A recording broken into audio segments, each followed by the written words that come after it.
ان کی اپنی کتابوں میں بھی کوئی من گھڑت روایتوں کے علاوہ ایسی بات نہیں ملتی اور اس کے خلاف کئی باتیں ملتی ہیں. مثال کے طور پر یہ میرے سامنے نہج البلاغہ ہے جس کے بارے میں ان کا یہ خیال ہے, ان کا یہ عقیدہ ہے, ان کا یہ نظریہ ہے کہ یہ سیدنا علی رضی اللہ تعالیٰ عنہ کا کلام ہے.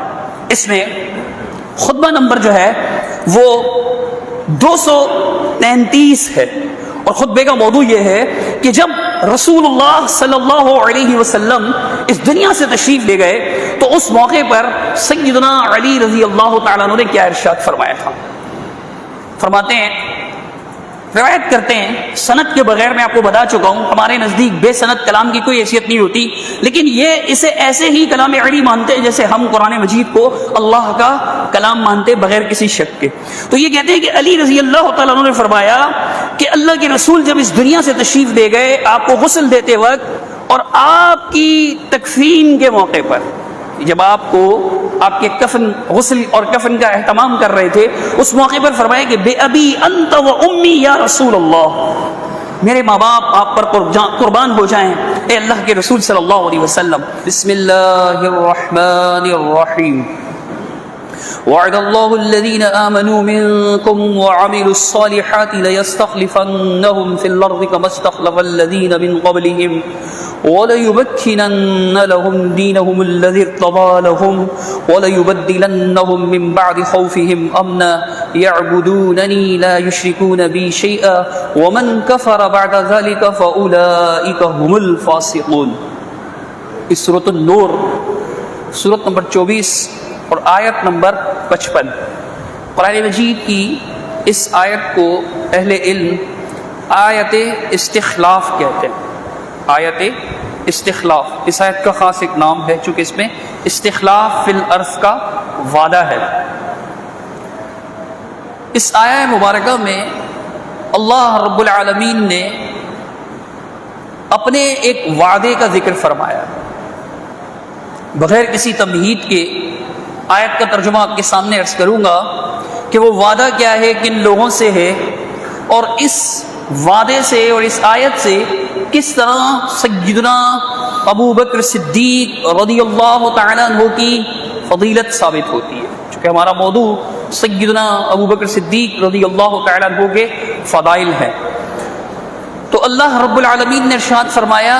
کہ اللہ نے وعدہ کیا ہے, اللہ نے وعدہ کیا ہے ان لوگوں کے ساتھ جو ایمان لائے تم میں سے اور انہوں نے نیک اعمال کیے. پھر آگے اللہ تعالیٰ نے فرمایا کیا وعدہ ہے, لَيَسْتَخْلِفَنَّهُمْ فِي الْأَرْضِ, کہ اللہ سبحانہ و تعالیٰ ضرور بضرور زمین میں انہیں خلافت عطا فرمائے گا. كَمَا اسْتَخْلَفَ الَّذِينَ مِنْ قَبْلِهِمْ, جیسا کہ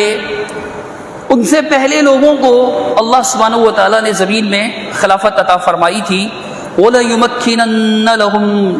دِينَهُمُ الَّذِي ارْتَضَىٰ لَهُمْ, اور پھر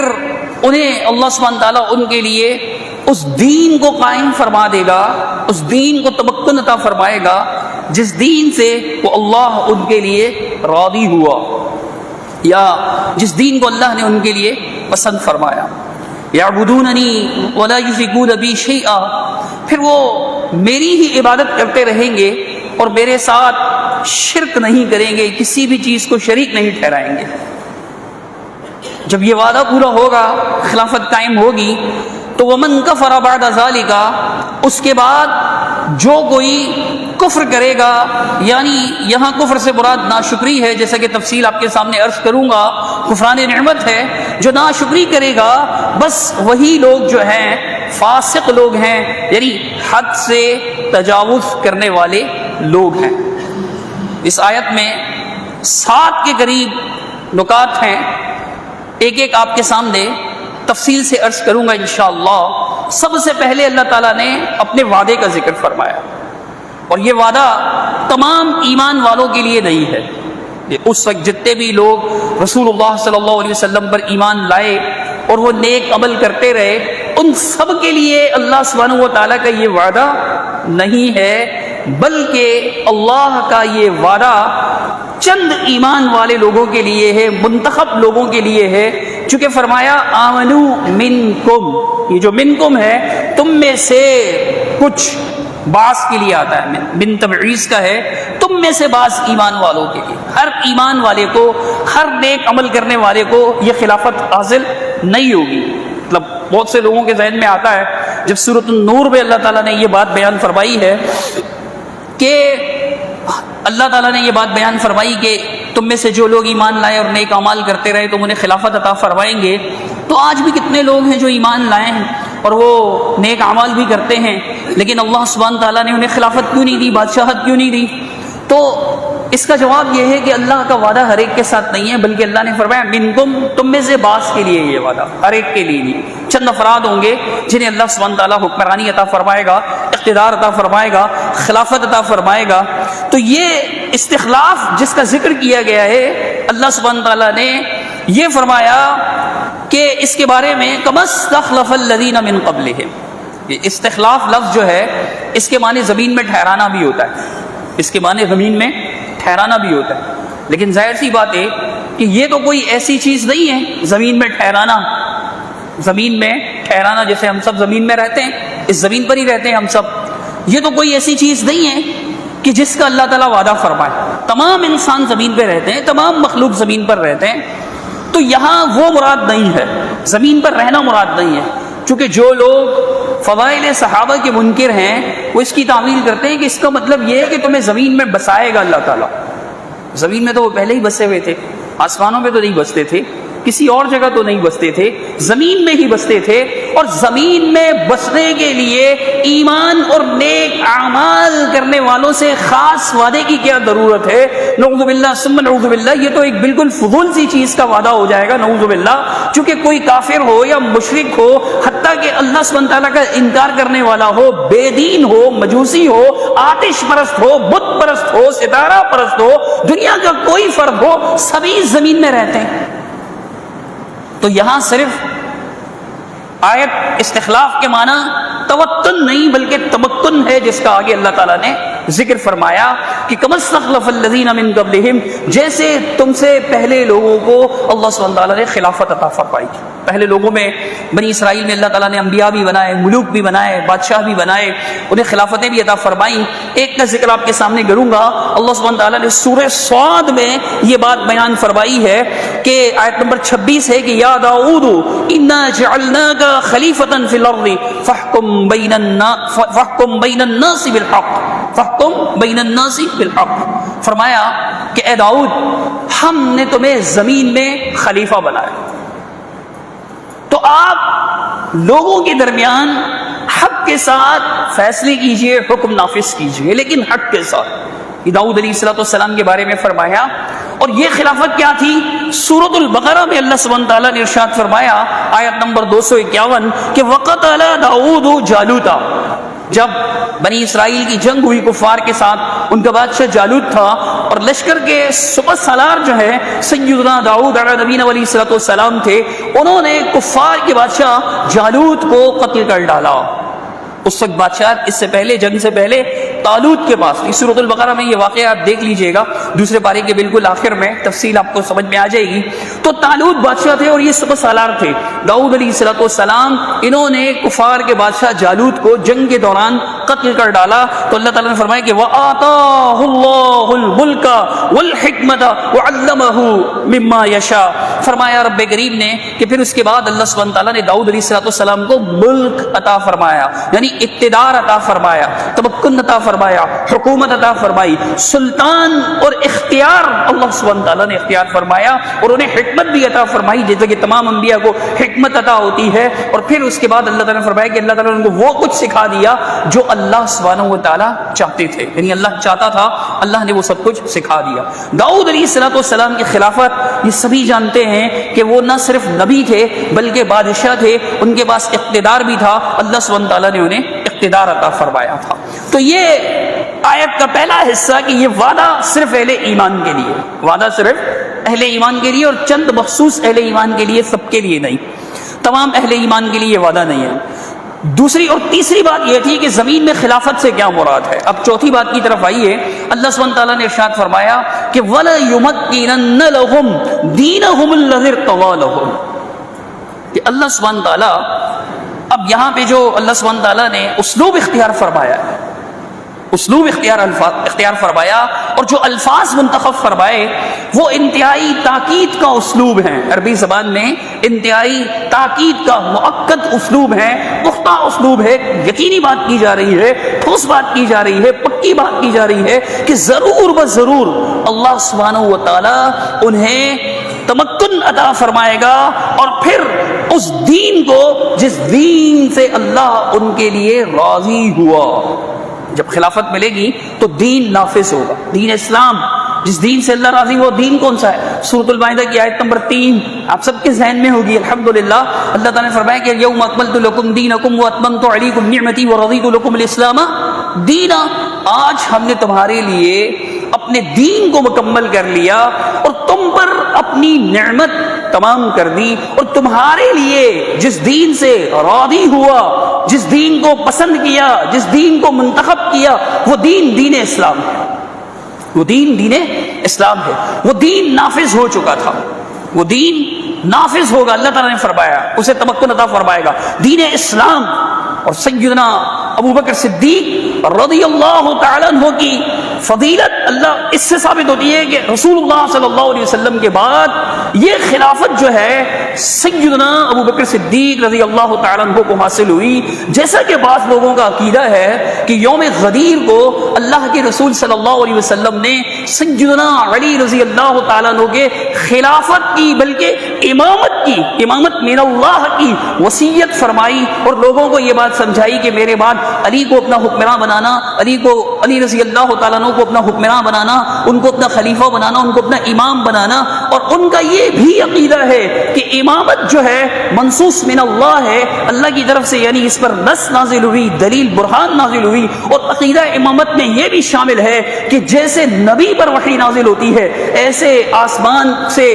امام پر بھی جو ہے وہ اخبار و احوال نازل ہوتے ہیں، اور امام کو بھی فرشتے آ کر کے بتاتے ہیں کہ اللہ نے کہا ہے کہ یہ معاملہ ایسے سلجھاؤ، یہ معاملہ ایسے سلجھاؤ. حالانکہ یہ عقیدہ بالکل تراشا ہوا خود ساختہ ہے. پورے قرآن مجید میں اس کا کہیں ذکر نہیں، رسول اللہ صلی اللہ علیہ وسلم کی احادیث میں اس کا ذکر نہیں، حتیٰ کہ ان کی اپنی کتابوں میں بھی کوئی من گھڑت روایتوں کے علاوہ ایسی بات نہیں ملتی، اور اس کے خلاف کئی باتیں ملتی ہیں. مثال کے طور پر یہ میرے سامنے نہج البلاغہ ہے جس کے بارے میں ان کا یہ خیال ہے، ان کا یہ عقیدہ ہے، ان کا یہ نظریہ ہے کہ یہ سیدنا علی رضی اللہ تعالیٰ عنہ کا کلام ہے. اس میں خطبہ نمبر جو ہے وہ 233 ہے، اور خطبے کا موضوع یہ ہے کہ جب رسول اللہ صلی اللہ علیہ وسلم اس دنیا سے تشریف لے گئے تو اس موقع پر سیدنا علی رضی اللہ تعالیٰ عنہ نے کیا ارشاد فرمایا تھا. فرماتے ہیں، روایت کرتے ہیں سند کے بغیر، میں آپ کو بتا چکا ہوں ہمارے نزدیک بے سند کلام کی کوئی حیثیت نہیں ہوتی، لیکن یہ اسے ایسے ہی کلام علی مانتے ہیں جیسے ہم قرآن مجید کو اللہ کا کلام مانتے بغیر کسی شک کے. تو یہ کہتے ہیں کہ علی رضی اللہ تعالیٰ عنہ نے فرمایا کہ اللہ کے رسول جب اس دنیا سے تشریف لے گئے آپ کو غسل دیتے وقت اور آپ کی تکفین کے موقع پر، جب آپ کو آپ کے کفن، غسل اور کفن کا اہتمام کر رہے تھے، اس موقع پر فرمایا کہ بے ابی انت و امی یا رسول اللہ، میرے ماں باپ آپ پر قربان ہو جائیں اے اللہ کے رسول صلی اللہ علیہ وسلم. آگے فرمایا کہ لقد انقطع بموتک ما لم ينقطع بموت غیرک من النبوۃ والانباء واخبار السماء.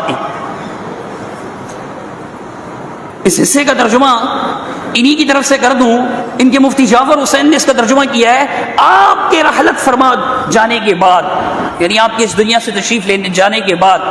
نبوت اور خدائی احکام اور آسمانی خبروں کا سلسلہ ختم ہو گیا. بات سمجھ میں آئی؟ آپ کے اس دنیا سے تشریف لے جانے کے بعد نبوت ختم ہو گئی، یعنی آپ کے بعد کوئی نبی نہیں ہوں گے، آپ آخری نبی تھے، جیسا کہ قرآن نے خاتم النبیین کہا بھی ہے، اور رسول اللہ صلی اللہ علیہ وسلم نے کئی حدیث میں یہ بات فرمائی کہ لا نبی بعدی، میرے بعد کوئی نبی نہیں ہوں گے. صرف نبوت ختم نہیں ہوئی بلکہ آپ کے انقطاع کے بعد خدائی احکام اور آسمانی خبروں کا سلسلہ بھی ختم ہو گیا. اب اللہ کے احکام نازل نہیں ہوں گے، اب آسمان سے کوئی خبر نازل نہیں ہوگی. یہ سیدنا علی کا عقیدہ تمہارے بقول نہج البلاغہ میں موجود ہے. وہ خطبہ دیتے وقت رسول اللہ صلی اللہ علیہ وسلم وسلم کے جسد اطہر کے سامنے آپ صلی اللہ علیہ وسلم کے جسد اطہر پر غسل دیتے ہوئے اور آپ کو کفن پہناتے ہوئے یہ کلمات کہہ رہے ہیں کہ آپ کے بعد نہ صرف یہ کہ نبوت ختم ہوئی ہے اللہ کے رسول صلی اللہ علیہ وسلم، بلکہ آپ صلی اللہ علیہ وسلم کے دنیا سے تشریف لے جانے کے بعد آسمانی خبروں کا سلسلہ بھی منقطع ہو چکا ہے، آسمانی خبریں بھی نہیں آئیں گی اللہ کی طرف سے اور خدائی احکام بھی نازل نہیں ہو۔ تو پھر تم یہ کیسے کہہ سکتے ہو کہ اماموں پر بھی آسمان سے خبریں نازل ہوتی ہیں، اماموں پر بھی آسمان سے احکام نازل ہوتے ہیں؟ اگر اماموں پر آسمان سے احکام نازل ہوتے اور تمہارے عقیدے کے مطابق، باطل عقیدے کے مطابق سیدنا علی رضی اللہ تعالیٰ عنہ پہلے امام تھے، تو پہلا امام خود یہ کیوں ارشاد فرما رہے ہیں کہ آپ کے جانے کے بعد، نبی کے جانے کے بعد آسمانی احکام کا سلسلہ منقطع ہو گیا، آسمانی خبروں کا سلسلہ منقطع ہو گیا؟ اور آگے ارشاد فرمایا کہ نبی صلی اللہ علیہ وسلم جو کسی اور نبی کے انتقال سے منقطع نہیں ہوا تھا۔ یہ عقیدہ جو ہے وہ امامت کی، عقیدہ امامت کی یہ خطبہ جو ہے عقیدہ امامت کو جڑ سے اکھیڑ کر پھینک دیتا ہے کہ امام منصوص من اللہ نہیں ہوتے اور امام معصوم نہیں ہوتے اور اماموں پر آسمانوں سے خبریں نازل نہیں ہوتی۔ یہ جتنی بھی کہانیاں انہوں نے گھڑ رکھی ہیں یہ قرآن و حدیث سے ہٹ کر ہیں، حتیٰ کہ ان کے اپنے جو ہے وہ مسلمات ہیں ان کے بھی خلاف ہیں۔ تو یہ سیدنا ابوبکر صدیق رضی اللہ تعالیٰ عنہ کی خلافت اللہ سبحانہ و تعالیٰ کی طرف سے، مزید میں آپ کے سامنے نہج البلاغہ سے بھی بیان کروں گا۔ اللہ رب العالمین نے آگے کیا ارشاد فرمایا؟ پانچویں بات جو اس آیت میں ہے وہ کیا ہے؟ فرمایا کہ جب خلافت عطا ہوگی تو کیا فائدہ حاصل ہوگا؟ فرمایا وَلَيُبَدِّلَنَّهُم مِّن بَعْدِ خَوْفِهِمْ أَمْنًا، کہ ہم ضرور بضرور بدل ڈالیں گے ان کی خوف کی حالت کو امن کی حالت سے، یعنی خوف کے بعد امن کا معاملہ ہوگا۔ اس کی تفصیل مستدرک حاکم کی ایک روایت ہے، حدیث نمبر 3512 ہے، امام حاکم اور امام ذہبی رحمۃ اللہ علیہ نے اس کو صحیح قرار دیا۔ اسی طرح مجمع الزوائد امام حیثمی رحمۃ اللہ علیہ کی کتاب ہے، اس میں امام حیثمی رحمۃ اللہ علیہ نے اس کو صحیح قرار دیا، اور ضیاء مقدسی رحمۃ اللہ علیہ ان کی کتاب احادیث المختارہ کے نام سے اس کے اندر بھی یہ حدیث مروی ہے، کئی مفسرین نے بھی یہ حدیث نقل کی۔ سیدنا ابی بن کعب رضی اللہ تعالیٰ عنہ فرماتے ہیں کہ لما قدم رسول اللہ صلی اللہ علیہ وسلم واصحابہ المدینہ، جب رسول اللہ صلی اللہ علیہ وسلم اور ان کے اصحاب مدینہ میں ہجرت کر کے تشریف لے آئے، فرماتے ہیں کہ ربتہم وآوتہم الانصار، اور انصار نے ان کو پناہ دی، انصاریوں نے ان کو پناہ دی اللہ کے رسول صلی اللہ علیہ وسلم کو۔ رمتہم العرب عن قوس واحدۃ، اور تمام کے تمام عرب جو ہے وہ یکجا جمع ہو گئے، ایک صف میں جمع ہو گئے، ایک میدان میں جمع ہو گئے اللہ کے رسول صلی اللہ علیہ وسلم پر تیر برسانے کے لیے، مطلب آپ کی مخالفت میں جنگ لڑنے کے لیے تمام عرب جمع ہو گیا، اکٹھا ہو گیا۔ حالانکہ ان کے درمیان قبائلی جنگیں بھی تھی، خاندانی دشمنیاں بھی تھیں، سب کو فراموش کر کے وقتی طور پر رسول اللہ کے خلاف سب کے سب اکٹھے ہو گئے اور جمع ہو گئے۔ فرماتے ہیں کہ پھر معاملہ کیا ہوا؟ کانوا لا یبیتون الا بالصلاح ولا یصبحون الا فی، وہ صبح اور شام نہیں کرتے مگر اس حال میں کہ ان کے ہاتھوں میں اسلحہ ہی رہتا، خوف کہ کبھی دشمن حملہ کر سکتا ہے، اسلحے سے غافل نہیں ہوتے، اسلحہ ساتھ رکھتے۔ تو پھر ایسے موقع پر بعض صحابہ کرام نے کہا فقالوا ترون ان نعيش حتى نبيت آمنين مطمئنين لا نخاف الا الله، کہ تمہیں ایسا لگتا ہے کہ کبھی ایسا وقت بھی آئے گا کہ ہم راتیں گزاریں گے، زندگی گزاریں گے اس شان سے کہ ہم آرام سے ہوں گے، بے خوف نڈر ہوں گے، مطمئن ہوں گے، اسلحہ ہمارے ہاتھوں میں نہیں ہوگا، اسلحہ ہمارے ہاتھوں میں نہیں ہوگا، ہر وقت ہمارے ساتھ نہیں ہوگا، ہماری راتیں اور ہمارے دن سکون سے گزریں گے۔ کبھی تم سمجھتے ہو کہ ایسا بھی ہوگا؟ یعنی ہر طرف سے دشمنوں کے حملے دیکھ کر ان کی زبان پر یہ بات آیا، ان کی زبان پر یہ بات آئی، ان کے ذہن میں یہ خیال آیا کہ اب تو شاید کبھی بھی ایسا نہ ہو۔ اس موقع پر اللہ تعالیٰ نے یہ آیت نازل فرمائی، جب پریشان تھے، تسلی دی، اللہ نے وعدہ کیا کہ یہ سارے حالات بدل جائیں گے، دشمن بھی نیست و نابود ہو جائیں گے، اور اللہ سبحانہ تعالیٰ تمہیں امن بھی عطا فرمائے گا۔ اللہ تمہارے لیے منتخب کردہ دین، اپنے پسندیدہ دین اسلام کو بھی نافذ کر دے گا۔ اور پھر اللہ نے یہ آیت نازل فرمائی تو سیدنا ابی فرماتے ہیں یہاں جو یہ فرمایا ہے کہ ومن کفر بعد ذلک فاولئک هم الفاسقون، یعنی بالنعمہ، یعنی کفران نعمت ہوگی کہ یہ اللہ کی ایک نعمت ہوگی خلافت، کہ اللہ تعالیٰ نے خوف کو بدل کر امن قائم کر دیا، جس دین کے خلاف اتنی سازشیں ہو رہی ہیں اس دین کو نافذ کر دیا۔ اور یہ دین نافذ کیسے ہوا؟ تمام کے تمام صحابہ رسول اللہ صلی اللہ علیہ وسلم کی وفات کے بعد سیدنا ابو بکر صدیق رضی اللہ تعالیٰ عنہ پر جمع ہوئے، ان کو خلیفہ بنایا، ایسے اللہ کا وعدہ پورا ہوا اور یہ تمام معاملات پورے ہوئے۔ اس سے واضح طور پر تمام اہل ایمان کے نزدیک، جن کے دلوں میں قرآن مجید پر کامل ایمان موجود ہے، جو قرآن کو اللہ کی سچی کتاب مانتے ہیں، وہ اس بات کو تسلیم کرتے ہیں کہ یہ وعدہ خلافت کا پورا ہوا سیدنا ابو بکر صدیق رضی اللہ تعالی۔ اس کے بعد جو ناشکری کرے گا تو وہ فاسق ہے، حد سے تجاوز کرنے والا ہے۔ یعنی ابو بکر صدیق رضی اللہ تعالیٰ عنہ کی خلافت کے خلاف بکواس کرنے والے لوگ جو ہیں، یا سیدنا ابو بکر صدیق رضی اللہ تعالیٰ عنہ کی شان میں توہین کرنے والے لوگ جو ہیں، وہ فاسق لوگ ہیں۔ یہ قرآن مجید نے ہمیں خبر دی۔ اللہ سبحانہ و تعالیٰ ہمیں سمجھنے کی توفیق عطا فرمائے اور صحابہ کرام کی محبت عطا فرمائے۔ اقول قولی ھذا استغفر اللہ لی ولکم ولسائر المسلمین اجمعین برحمتک یا ارحم الراحمین۔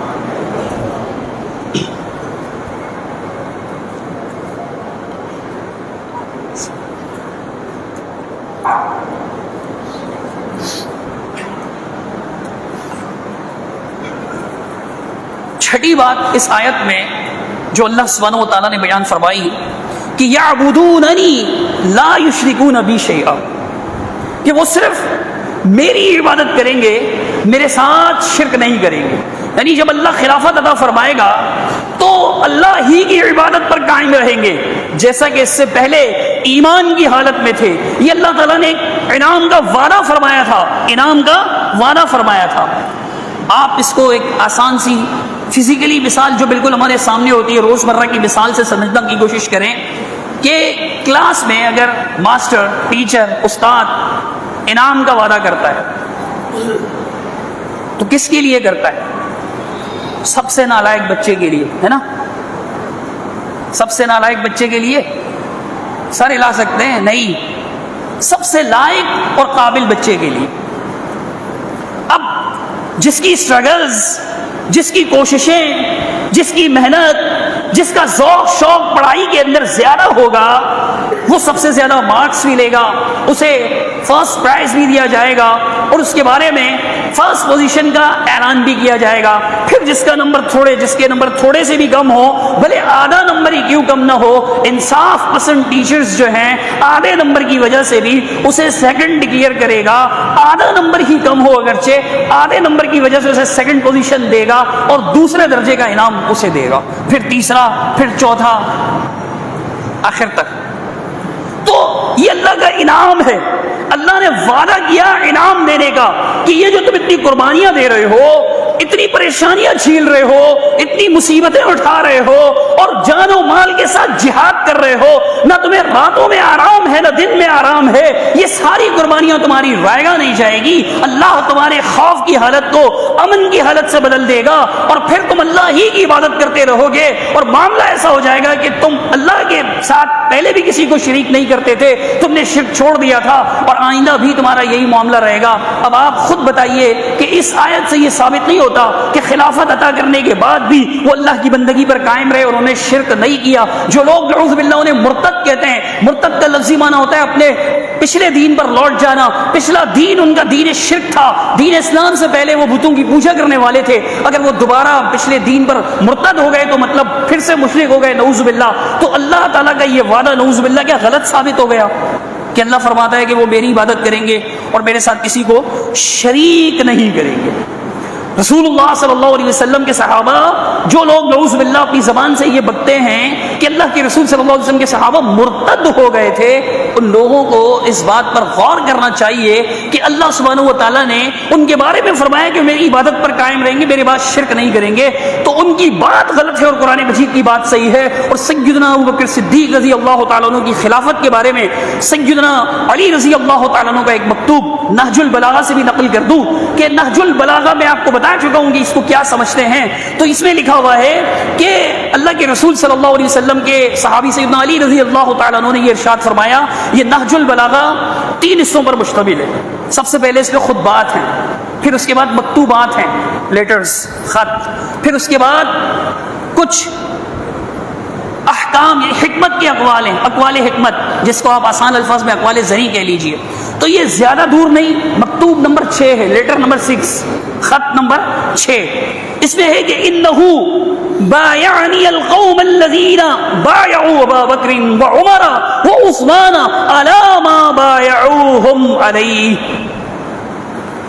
معاویہ رضی اللہ تعالیٰ عنہ کو خط لکھتے ہوئے حضرت علی کہہ رہے ہیں اس نہج البلاغہ کے مطابق کہ جن لوگوں نے ابو بکر اور عمر و عثمان کی بیعت کی تھی رضی اللہ عنہم اجمعین، انہوں نے میرے ہاتھ پر اسی اصول کے مطابق بیعت کی جس اصول پر وہ ان کی بیعت کر چکے تھے. ابو بکر کی بیعت، پھر عمر کی بیعت، پھر عثمان کی بیعت اصولی بیعت تھی، بے اصولی بیعت نہیں تھی. جو یہ کہتے ہیں کہ اصولی بیعت نہیں تھی، تو علی رضی اللہ تعالیٰ عنہ کا فرمان نہج البلاغہ میں موجود ہے کہ اصول کیا تھا. وہ اصول بھی آگے بیان ہوا کہ ان کی بیعت اصولی بیعت تھی. یہ سیدنا علی فرما رہے ہیں. آگے سنیے، فلم یکن للشاہد ان یختارا، کسی اس کے بعد جب یہ معاملہ طے ہو چکا تو کسی حاضر کے لیے موجود یہ بات ممکن نہیں تھی کہ وہ کسی اور چیز کو اختیار کرتا. اس اتفاق کے بعد کسی اور کو اختیار باقی نہیں رہا کہ نہیں وہ ان کے بجائے بکر کے بجائے کسی اور کو چن لے، عمر کے بجائے کسی اور کو چن لیں، یا عثمان کے بجائے یا علی رضی اللہ عنہ کی بیعت کے بعد وہ کسی اور کو چن لیں. اختیار نہیں. ولا للغائب ان يردا، اور کسی غائب کے لیے یہ ممکن نہیں تھا جو اس مشورے میں موجود نہیں تھا، اس کے لیے یہ ممکن نہیں تھا کہ وہ کہتا چونکہ میں موجود نہیں تھا لہٰذا مجھے اس فیصلے سے اتفاق نہیں ہے. وہ یہ کہہ رہے ہیں. آگے دیکھیے، وَإِنَّمَا الشُّورَى لِلْمُهَاجِرِينَ وَالْأَنصَارِ، یہ جو مشورے کا معاملہ ہے یہ مہاجرین اور انصار کے لیے ہے. اللہ سبحانہ وتعالیٰ نے جیسے قرآن میں فرمایا کہ امرہم بالشورى، ان کا معاملہ شورا کے ذریعے سے ہوگا. سیدنا علی کے اس مکتوب میں، اس لیٹر میں، وہ لیٹر خود لکھتے ہیں یا لکھواتے ہیں کسی سے، تو یہ اس لیٹر کے اندر لکھ رہے ہیں کہ یہ مہاجرین و انصار کا مرتبہ ہے مشورے کا. آگے فرماتے ہیں فَإِنِ اجْتَمَعُوا عَلَى رَجُلٍ وَسَمَّوْهُ إِمَامًا كَانَ ذَلِكَ لِلَّهِ رِضًا. فرمایا کہ اگر وہ کسی پر متفق ہو جائیں، کسی بندے پر، اور اس کا نام امام رکھ لیں یعنی خلیفہ رکھ لیں، حکمران رکھ لیں، تو فرمایا کہ کان ذالک للہ رضا. اس کا مطلب یہ ہوگا کہ اس پر اللہ کی رضا شامل ہے، اللہ اس فیصلے سے راضی. مہاجرین انصار کے فیصلے سے کون راضی؟ اللہ راضی ہے. مکتوب نمبر 6 نہج البلاغہ. آگے کہتے ہیں کہ فَإِنْ خَرَجَ عَنْ أَمْرِهِمْ خَارِجٌ بِطَعْنٍ أَوْ بِدْعَةٍ رُدُّوهُ إِلَى مَا خَرَجَ مِنْهُ. کہا کہ جو کوئی اس کی شخصیت پر اعتراض یا نیا نظریہ اختیار کرتا ہوا الگ ہو جائے تو وہ سب اسی طرف واپس لائیں گے جس طرف سے وہ منحرف ہوا ہے. یہ ترجمہ مفتی جعفر حسین نے بھی کیا. یعنی جو بدعت کی تہمت لگا کر بدعت کرتا ہوا، خود تعان کرتا ہوا ان کے راستے کو چھوڑ دے، مہاجرین و انصار کے فیصلے سے اختلاف کرے، الگ راہ چنے، تو اسے لایا جائے گا واپس کہ آؤ جس پر مہاجرین و انصار جمع ہوئے ہیں انہی سے اللہ راضی ہے، انہی کی حکومت کی طرف آؤ، انہی کو اپنا امام بناؤ. فَإِنْ أَبَى قَاتَلُوهُ عَلَى اتِّبَاعِهِ. فرمایا کہ اگر عَلَى اتِّبَاعِهِ، اگر وہ اس سے انکار کرے واپس آنے سے، واپس لوٹنے پر ایمان تسلیم نہ کرے، تو فرمایا قَاتَلُوهُ عَلَى اتِّبَاعِهِ غَيْرَ سَبِيلِ الْمُؤْمِنِينَ. اللہ کے مومنین بندے جو ہیں ان کے راستے چھوڑنے کی وجہ سے، ان کے راستے کو چھوڑ کر کسی اور راستے کی طرف جانے کی وجہ سے تم ان سے قتال کرو یہاں تک کہ وہ واپس آ جائے. وَاللَّهُ مَا تَوَلَّى، اور اللہ اسے پھیر دے جس طرف، اسی طرف پھیرے گا جس طرف وہ پھر جائے گا. یہ مکتوب بہت وعدے کرتا ہے کہ مہاجرین و انصار جس پر متفق ہو جائیں ان سے اللہ راضی ہے. جب سیدنا ابوبکر صدیق رضی اللہ تعالیٰ عنہ خلیفہ بنے تھے، اس میں کتنے ایسے خطبات موجود ہیں، کتنے ایسے مکتوبات موجود ہیں، لیٹرز موجود ہیں جس میں حضرت علی صاف کہتے ہیں. جب ابوبکر کی خلافت کے بعد کچھ لوگ آئے اس کے مطابق، سیدنا سفیان آئے، انہوں نے کہا کہ علی آپ بیعت کے زیادہ حقدار ہیں، تو انہوں نے صاف منع کر دیا کہ میرا اس میں کوئی حصہ نہیں، کوئی حق نہیں، ابوبکر کی بیعت ہو چکی ہے، بس اب اسی پر قائم رہو، میں اختلاف کو پسند نہیں کرتا. اسی طرح اس کے اندر یہ بھی موجود ہے کہ تم لوگ میرے پاس آتے رہے، مجھے خلافت کی دعوت دیتے رہے، لیکن میں اس گدلے پانی کو، یعنی پانی جس کے اندر تھوڑی سی آمیزش و گدلا پانی، میں نے اسے کبھی تسلیم نہیں کیا، یہاں تک کہ عثمان کی شہادت کے بعد زبردستی تم نے مجھے خلیفہ بنایا۔ یہ ساری باتیں اس بات کی گواہی دیتی ہیں کہ ابو بکر صدیق و عمر و عثمان سے علی رضی اللہ تعالیٰ عنہ بھی راضی تھے، اور علی رضی اللہ تعالیٰ عنہ کی خلافت میں اگر اختلاف ہوا تو پھر جب سیدنا علی رضی اللہ تعالیٰ عنہ کا تذکرہ ہوگا تو یہ بات بھی واضح کی جائے گی کہ کس نوعیت کا اختلاف تھا۔ خود ناج البلاغہ سے واضح ہے کہ سیدنا علی رضی اللہ تعالیٰ عنہ اپنے تمام مخالفین کو کافر اور مرتد نہیں سمجھتے تھے، بعض کو اپنے مسلم بھائی تسلیم کرتے تھے کہ ہمارا اختلاف ہے، دین ایک ہے لیکن ہمارا اختلاف ہے، پہلے ہم مل کر کافروں سے لڑتے تھے، اب اختلاف کے بعد ہم آپس میں لڑ رہے ہیں۔ انہوں نے اخواننا فی الاسلام تسلیم کیا ہے کہ اسلام میں ہمارے بھائی ہیں۔ سیدنا علی رضی اللہ تعالیٰ عنہ ابو بکر کو اپنا خلیفہ مانتے تھے اور لوگوں کو کہتے تھے جیسے ان کی بیعت ہوئی ہے ایسے میری بیعت ہوئی ہے، میری بیعت ہوئی ہے جیسے تم ان کی اطاعت کرتے تھے ایسے میری اطاعت کرو۔ ان کی خلافت کو اپنی مثال بناتے تھے، اپنے اطاعت کے لیے مثال قرار دیتے تھے، تو سیدنا علی بھی ان کی خلافت پر راضی تھے۔ اور آپ کے سامنے یہ بات واضح ہے کہ جو سیدنا ابو بکر صدیق رضی اللہ تعالیٰ عنہ کی خلافت پر راضی نہ ہو گویا وہ اللہ کے فیصلے پر راضی نہیں ہے۔ یہ آیت جو ہے آیت استخلاف واضح طور پر سیدنا ابو بکر صدیق رضی اللہ تعالیٰ عنہ کی فضیلت پر دلالت کرا ہے، اور آخر میں جو لفظ ہیں کہ جو اس کے بعد خلافت قائم ہونے کے بعد ناشکری کرے گا وہ فاسق ہے، اس کی وضاحت میں پہلے کر چکا ہوں آپ کے سامنے۔ یہ 7 نکات اس آیت کے اندر موجود ہیں کہ جن سے سیدنا ابو بکر صدیق کی ہی نہیں بلکہ سیدنا عمر فاروق، سیدنا عثمان اور سیدنا علی رضی اللہ تعالیٰ عنہ کی بالکل واضح طور پر فضیلت ثابت ہوتی ہے۔ اور سب سے پہلے سیدنا ابو بکر صدیق رضی اللہ تعالیٰ عنہ کی شان و عظمت ثابت ہوتی ہے کہ اللہ نے وعدہ کیا، اور جو لوگ یہ سمجھتے ہیں کہ اللہ سبحانہ و تعالیٰ نے جو وعدہ کیا نعوذ باللہ ابو بکر صدیق کے لیے نہیں بلکہ علی کے لیے تھا، تو اس کا مطلب اللہ اپنے وعدہ پورا کرنے پر قادر نہ ہوا، نعوذ باللہ۔ اللہ نے وعدہ خلافی کر دی۔ یہ حق کس کا تھا؟ علی کا۔ ملا کس کو؟ ابو بکر کو، اور اللہ نے کچھ بھی نہیں کیا رضی اللہ تعالیٰ عنہ۔ پھر عمر کو ملا تب بھی اللہ نے کچھ نہیں کیا۔ پھر علی عثمان رضی اللہ تعالیٰ عنہ کو ملا تو اللہ تعالیٰ مطلب نعوذ باللہ ثم نعوذ باللہ اللہ اپنا وعدہ پورا کرنے پر قادر نہیں ہوا۔ جو یہ سمجھتا ہے نعوذ باللہ، جو یہ سمجھتا ہے کہ یہ خلافت ناحق تھی، یہ خلافت تھی نہیں، پہلا نمبر تو علی رضی اللہ تعالیٰ عنہ کی خلافت کا تھا، پہلا نمبر علی دا، پہلا نمبر علی دا، پہلا نمبر نعرہ لگاتے ہیں، اور مراد یہ ہوتی ہے کہ علی رضی اللہ تعالیٰ عنہ پہلے خلیفہ تھے، تو ان کے کہنے کا مقصد یہ ہے کہ اللہ اپنا وعدہ پورا کرنے پر قادر نہیں ہوا۔ وہ وعدہ جو قرآن مجید سورۃ النور آیت نمبر 55 میں موجود ہے اللہ اسے پورا نہیں کر سکا، جبکہ اللہ تعالیٰ قرآن مجید میں کئی جگہ فرماتے ہیں ان وعد اللہ حق، اللہ کا وعدہ بالکل سچا اور ثابت ہو کر رہنے والا ہوتا ہے۔ اور کئی جگہ اللہ تعالیٰ نے فرمایا کہ ان اللہ لا یخلف المیعاد، اللہ اپنے وعدے کی مخالفت نہیں کرتا، لا یخلف اللہ المیعاد، اللہ سبحانہ تعالیٰ وعدہ خلافی نہیں فرماتا۔ تو جو ابو بکر کو خلیفہ ماننے کے لیے تیار نہیں، عمر کو خلیفہ ماننے کے لیے تیار نہیں، عثمان کو خلیفہ ماننے کے لیے تیار نہیں، نعوذ باللہ وہ اللہ سبحانہ و تعالیٰ پر اعتراض کر رہا ہوتا ہے۔ تو میرے بھائیوں اپنے ایمان کو بچائیں، قرآن مجید پر دھیان دیں، خاص طور پر وہ یہ تو مانتے ہیں نا احادیث کی کتاب ہماری انکار کر دیں گے لیکن قرآن ماننے کا دعویٰ کرتے ہیں، تو پھر قرآن پر غور کیجئے، قرآن سے صحابہ کرام کی فضیلت ثابت ہوتی ہے، مذمت ثابت نہیں ہوتی، اور جہاں سے یہ زبردستی مذمت لانے کی کوشش کرتے ہیں وہاں ان کی مینا کاری ہوتی ہے، کشیدہ کاری ہوتی ہے، دھاندلی ہوتی ہے، دھوس ہوتی ہے، جس کی وجہ سے وہ یہ ثابت کرتے ہیں مگر قرآن کی کسی آیت سے مذمت ثابت نہیں ہوتی۔ تعلیم و تربیت کی بات الگ ہے کہ اللہ سبحانہ تعالیٰ نے بعض چیزوں کی تعلیم دی جس کی ضرورت محسوس فرمائی، اللہ سبحانہ تعالیٰ سے دعا ہے کہ اللہ سبحانہ و تعالیٰ صحابہ کرام کی محبت ہمارے دلوں میں قائم رکھے، اور جو منافق قسم کے لوگ اس محبت کو اہل ایمان سے چھین لینا چاہتے ہیں اور صحابہ کرام پر برملا تبرہ کرتے ہیں، اللہ سبحانہ تعالیٰ ایسے تمام لوگوں کے شر سے ہمیں محفوظ رکھے۔ بہت سے لوگوں نے دعاؤں کے لیے کہا، بہت سے بعض ساتھیوں کے عزیز و اقارب بھی فوت ہوئے، آپ تمام ساتھیوں نے اپنی دعاؤں میں یاد رکھیے گا، اللہ سبحانہ تعالیٰ کی مغفرت فرمائے اور اللہ سبحانہ تعالیٰ بیماروں کو شفا عطا فرمائے۔ اقول قولی ھذا استغفر اللہ لی ولکم ولسائر المسلمین اجمعین برحمتک یا ارحم الراحمین۔